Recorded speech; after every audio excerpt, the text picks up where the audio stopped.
When the Minnesota Timberwolves season ended, there were many that questioned if they were going to be able to keep Julius Randle and Reid. With re-signing Reid yesterday and Julius Randle today, the Minnesota Timberwolves have now locked in their core, making a little bit less flexibility, but we're going to talk about it all and more right after this.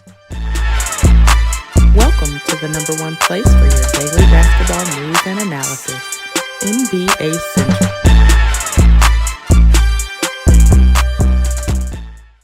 What's going on, basketball fans? Welcome to another episode of NBA Central, your number one spot for everything NBA related. My name is Hayes. More importantly, you guys can follow the channel at NBA Central Pod on every social media platform we happen to be on. With that said, let's go ahead and get into this for today.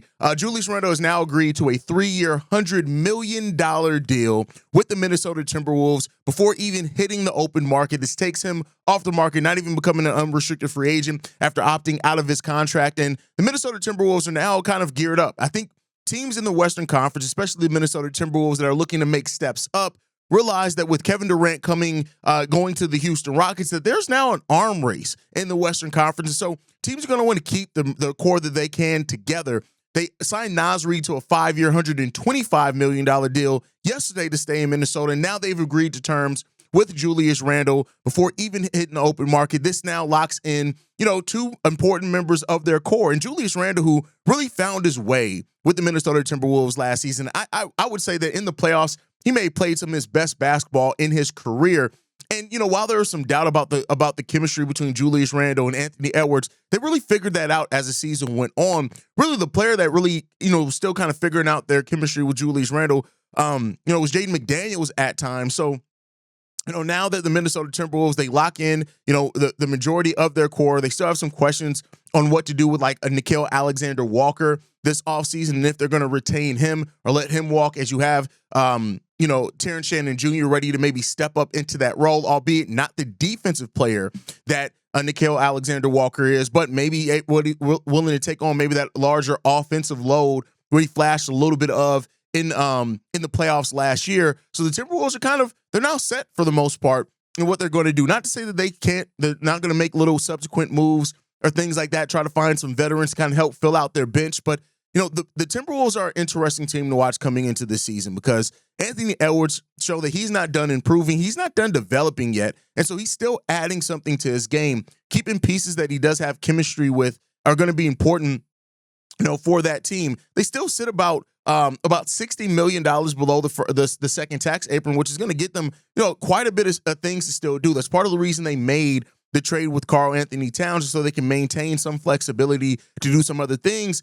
And I will say that the Timberwolves probably should be a team that, is still looking for a point guard. I would say that that's probably still something that has to be high on their priority list unless they feel Rob Dillingham is really going to be ready next season. Mike Conley, it didn't really give them, especially in the playoffs, what you would hope for from Mike Conley.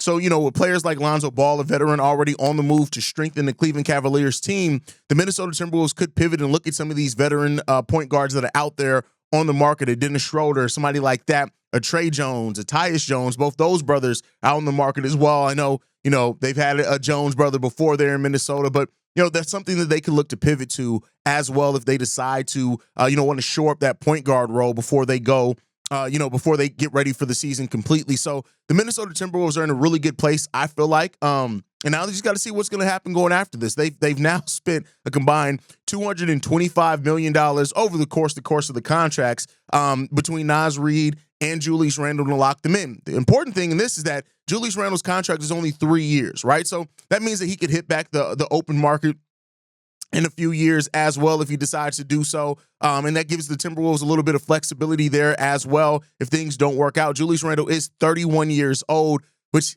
it seems like the time has flown by, right? Like he's been in the league for a while now, but having him locked in until he's 34 is really good. You have Reid now at 26. He's locked into, he's 31 years old. So you have these guys locked in here as well. And most of their core is locked in. Anthony Edwards, contract extension through the end of the 2028-29 season. Rudy Gobert has a player option in the 2027-28 season at the end of that season. And then you have Jaden McDaniels locked in for 4 years. Dante DiVincenzo has 2 more years left on his deal. Of course, Rob Dillingham and Terrence Shannon Jr. on rookie scale deals, so they still have a handful of years left. So the Timberwolves are pretty much have a lot of what their base of their team locked in. Now you just got to figure out what they're going to do to supplement that and put themselves in an even better position going forward. But let me know what you guys think on the deal for Julius Randle. Is he worth this money? Is this an overpay for Julius Randle at over $33 million per when it comes down to it as well? Or do you think this is a good deal for both sides, especially considering what Julius Randle showed them last season? Let me know what you guys think on that down below. We talked about this a little bit on earlier today's episode. LeBron James has now officially opted in to his contract option to stay with the Lakers. No real surprise there. We got announced yesterday that he was expected to opt into that contract, and he's hoping that the Lakers are going to be able to contend for a title next season. With Luka Doncic being there, him being there, they still got Austin Reeves, and while those three players didn't really have the best point differential when they were on the court last season, they started to figure it out more towards the end of that season. So maybe the Lakers are hoping that with an offseason together, a training camp together, they can get that over the hump. Get the right centerpiece in here that they need at that center position, and then maybe they can go on a longer run. The Lakers are going to be a team that I think is going to be semi-active this year, and by that I just don't mean that they're going to make a number of 3, 4, 5 moves. I do think they're going to make a calculated 2, maybe 3 moves to get them locked in and make this roster make a little bit more sense around Luka. But LeBron getting to stay here, I don't really find anything too crazy when it comes down to that. This was expected. It's the right move. LeBron staying in LA, and we'll see what happens with LeBron's future. Last thing, Bobby Portis is an interesting name that's out there, and there's some thought process around that he could opt out of his contract and look to do similar to what Reid did as far as opting out of his contract, re-upping with the Minnesota Timberwolves. It'd be something interesting. Jake Fisher reported this, said, "My latest intel surrounding longtime Bucks forward Bobby Portis suggests Milwaukee is well-placed to retain the fan favorite. That scenario would almost certainly entail Portis declining his player option Sunday and striking a multi-year agreement with the Bucks in a similar manner to what we saw Friday night when Reid and Minnesota re-upped their partnership." And so, yeah, that makes sense. I mean, not only is he a fan favorite, Bobby Portis also is a player that really does any type of role that you need him to do. Of course, he's maybe on a bit of a decline in certain areas, right? But he's a player that if you need him to play defense, he locks in and plays really good team defense. On-ball defense can be hit or miss there. He brings intensity. He makes, the right plays at the right time. Keep in mind, he came to this Bucks team for a chance and convinced them that him coming there would help them get a chance to win a title. And he accomplished that in helping this team win a title. So there is a relationship there between the Bucks, Giannis, and Bobby Portis. And I'm sure that, as the Milwaukee Bucks are trying to make sure that they do enough to keep Giannis happy there and wanting to stay there, just keeping somebody around like Bobby Portis, locking him into a more long-term deal may help that as well. So we'll see what happens there. But nothing right now has been finalized, either with him declining this option or re-signing there. But once it is announced or something, we, of course, will cover it as we do everything. But that's my quick update for today. If you guys want to follow us, you can do so at NBA Central. You can send us any feedback, questions, comments, concerns,